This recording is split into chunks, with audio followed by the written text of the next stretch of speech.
এবার যে খবরের দিকে নজর রাখবো, নরেন্দ্রপুরের রামচন্দ্রপুরের রঙের কারখানায় অগ্নিকাণ্ডের ঘটনা। ঘটনাস্থলে দমকলের 6টি ইঞ্জিন, সকাল 8টা নাগাদ আগুন লাগে। সরাসরি আপনাদের নিয়ে যাব ঘটনাস্থলে। আমাদের প্রতিনিধি হিন্দল দে রয়েছেন আমাদের সঙ্গে। হিন্দল, এই মুহূর্তে কি পরিস্থিতি? একেবারে তোমাকে বলে রাখি, এই রঙের কারখানাটা সম্পূর্ণ ভস্মীভূত হয়ে গেছে। ক্যামেরা পার্সন অভিজিৎ দত্তকে বলবো সেই ছবিটা দেখাতে। সকাল 8টা নাগাদ যে আগুন লাগে, সেই আগুনের গ্রাসে গোটা রঙের কারখানা। তুমি দেখতে পাচ্ছ এখনো পর্যন্ত দমকল কর্মীরা তারা কিন্তু আগুন নিয়ন্ত্রণে আনার পর ঠান্ডা করার যে প্রক্রিয়া, সেই প্রক্রিয়া তারা চালাচ্ছেন।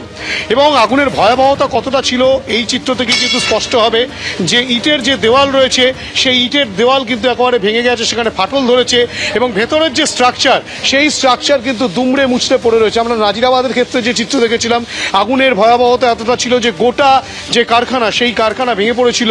এক্ষেত্রেও কিন্তু এই রঙের কারখানা ভেঙে পড়ে। এবং শুধু তাই নয়, ড্রামের ভেতরে প্রচুর কেমিক্যাল ছিল। স্বাভাবিকভাবে যেগুলোতে রং তৈরি হবে, সেই কারণে প্রচুর পরিমাণে কেমিক্যাল থাকার দরুন সেই আগুন দ্রুততার সঙ্গে ছড়িয়ে পড়ে।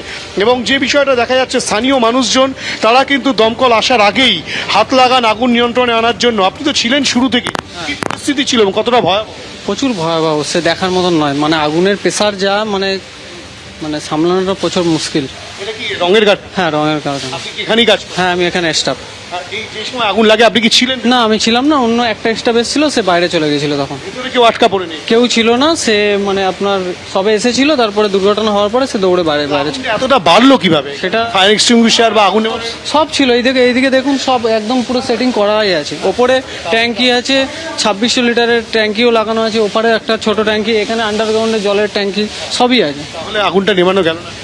গেল না, দমকল একটু দেরি করে এসছে। ছিল প্রচুর। প্রচুর কেমিক্যাল ছিল।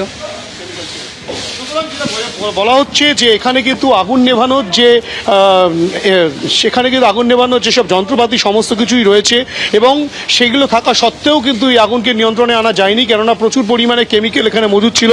এবং শুরু থেকেই কিন্তু স্থানীয় মানুষদের একাংশ তারা যেটা বলছেন যে দমকল খানিকটা দেরিতে আসার কারণে কিন্তু আগুন দ্রুততার সঙ্গে বাড়তে থাকে, যদিও পরবর্তী ক্ষেত্রে দমকল আসার সঙ্গে সঙ্গে সেই আগুনকে নিয়ন্ত্রণে আনা সম্ভবপর হয়।